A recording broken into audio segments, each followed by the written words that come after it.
3 जानेवारी 2025 रोजी क्रांतिज्योती सावित्रीबाई फुले यांच्या जयंतीनिमित्त त्यांना अभिवादन करण्यासाठी कडगुन ते नायगाव रॅलीस परवानगी मिळावी या मागणीसाठी क्रांतिज्योती अभिवादन रॅली संयोजन समितीच्या वतीने दिनांक 30 डिसेंबर रोजी जिल्हाधिकाऱ्यांना निवेदन देण्यात आले। जय ज्योती, जय क्रांती, जय भीम।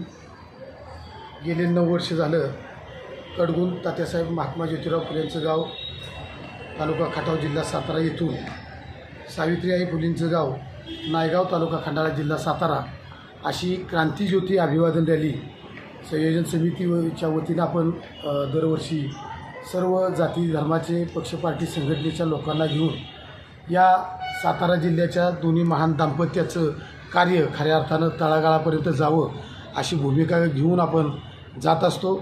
यावर्षीसुद्धा आपल्या माध्यमातून सर्व मंडळींना त्या ठिकाणी निवेदन करतो की आपण जास्तीत जास्त संख्येनं त्या ठिकाणी या क्रांतिज्योती अभिवादन रॅलीमध्ये सहभागी व्हावं। त्याचबरोबर काही रॅलीच्या वतीने त्या ठिकाणी मागण्या पण आहेत की ज्याच्यामध्ये क्रांतिज्योती सावित्रीबाई फुले महात्मा ज्योतिराव फुले यांचं कार्य अद्वितीय आहे, समाजाच्या वेगवेगळ्या क्षेत्रात आहे, त्यांना जे आहे तो भारतरत्न पुरस्कार मिळाला पाहिजे आणि सन्माननीय सातारा जिल्ह्यामध्ये अजूनही या जिल्ह्याच्या ठिकाणी त्यांचा एकही स्मारक यथोचित असा सन्मान त्या ठिकाणी अजून झालेला नाही, तो सुद्धा त्या माध्यमातून व्हावा।